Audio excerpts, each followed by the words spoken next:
Olá! Hoje a gente vai mergulhar a fundo numa classe de medicamentos que está dando o que falar. Os agonistas do receptor GLP-1.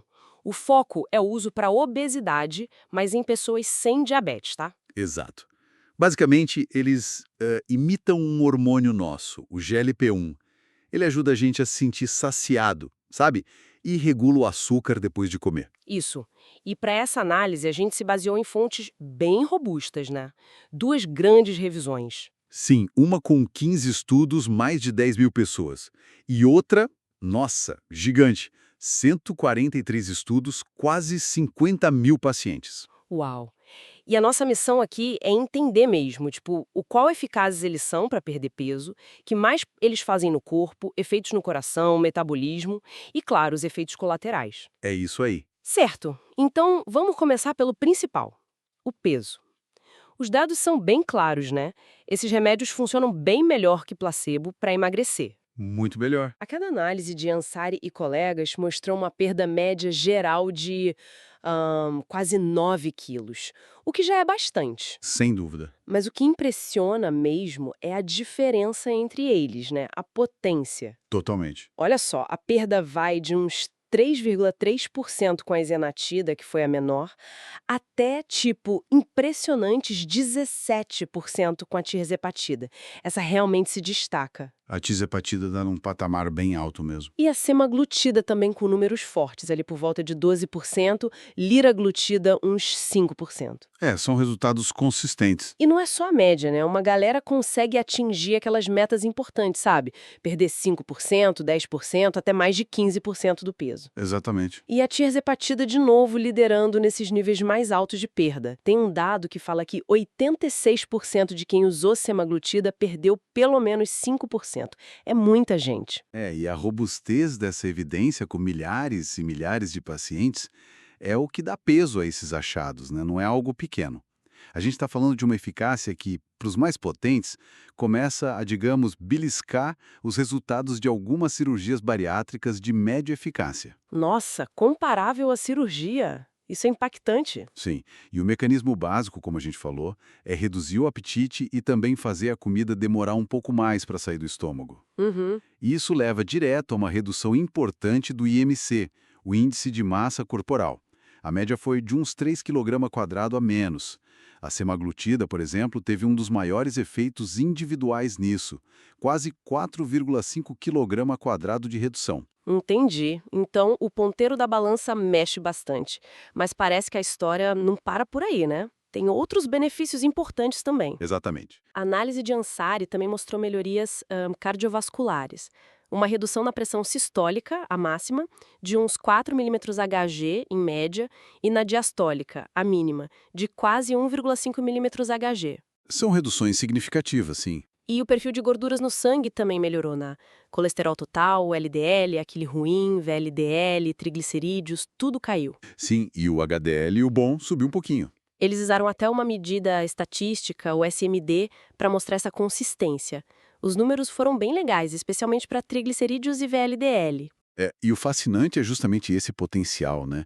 De mexer em vários fatores de risco para o coração ao mesmo tempo, mesmo em quem não tem diabetes. Certo? Mas assim, tem umas diferenças entre eles. A tirzepatida e um outro, o orfoglipron, pareceram melhorar todos esses lipídios aí. Já a semaglutida e a liraglutida tiveram menos efeito no HDL, no colesterol bom. E a ezenatida, nessa análise específica, não mostrou um impacto grande nos lipídios. Ah, interessante essa variação. E talvez a explicação para a tirzepatida ir melhor nos lipídios seja aquela ação dupla dela, né? Ela age no GLP-1 e também num outro receptor, o GIP. Pode ser que atacar por duas frentes ajude mais nesse ponto. Faz sentido, uma ação mais ampla, talvez. Resultados realmente impressionantes. Mas, bom, como tudo na medicina, tem o outro lado da moeda, né? O que os estudos mostraram sobre os efeitos colaterais, os desafios no dia a dia? É aí que entra o ponto principal de atenção, os efeitos gastrointestinais. Ah, sim. Náusea, vômito. Exato. Náusea, vômito, diarreia, constipação. São os mais comuns, o esperado mesmo, com essa classe de medicação. A análise de Ansari mostrou que o risco para todos eles aumenta bastante. Por exemplo, vômito. O risco relativo foi quase 4. Quer dizer, a chance de vomitar foi quase 4 vezes maior do que com placebo. 4 vezes? Nossa, é bastante. É significativo. E isso, claro, impacta a adesão, né? A pessoa conseguir continuar tomando o remédio. Imagino. A gente vê taxas de desistência por causa disso na faixa de 6, 7% para semaglutida, liraglutida em alguns estudos, contra uns 3% no grupo placebo. Então, quase o dobro de gente desistindo por causa dos efeitos. Isso exige um manejo bem cuidadoso, né? Sim, com certeza. Geralmente, a boa notícia é que são efeitos de intensidade leve a moderada, e dá para manejar, sabe? Começar com dose baixa, aumentar devagarinho. Entendi, o escalonamento da dose. Isso. Mas não dá para negar que afeta a experiência de quem está usando. Um ponto positivo importante, no geral, o risco de hipoglicemia, de o açúcar baixar demais, é baixo aqui porque são pessoas sem diabetes. Ah, bom saber. A exceção, de novo, foi a tirzepatida. Na análise, ela mostrou um risco um pouco maior, sim, de hipoglicemia. Hum, Então, no fim das contas, é sempre aquela balança. Pesar a eficácia, que é grande, contra a tolerabilidade, como cada pessoa vai reagir. faz todo sentido. É um balanço delicado mesmo. Para resumir, então, os agonistas GLP-1 são sim um avanço bem notável para o tratamento da obesidade em quem não tem diabetes.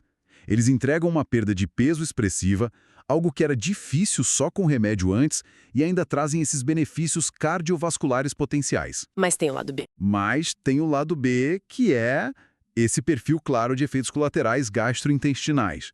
Isso, sem dúvida, muda o cenário, sabe? Consolida o tratamento com medicamento, baseado em evidência, como uma opção séria e eficaz para a obesidade. Uma ferramenta poderosa na mão, então, mas que precisa daquela conversa franca entre médico e paciente sobre o que esperar, como manejar. Exatamente. E isso tudo leva a gente para uma reflexão final, né? Vendo essas diferenças todas entre os remédios, um é mais potente, outro tem mais efeito colateral X ou Y, um mexe mais no colesterol, outro tem ação dupla como a tirzepatida. Como será que o futuro do tratamento da obesidade pode ficar mais personalizado? Será que a gente caminha para uma era em que a escolha não vai ser só quantos quilos precisa perder, mas olhar para o perfil completo da pessoa, saúde, tolerabilidade, tudo junto? Fica aí a pergunta.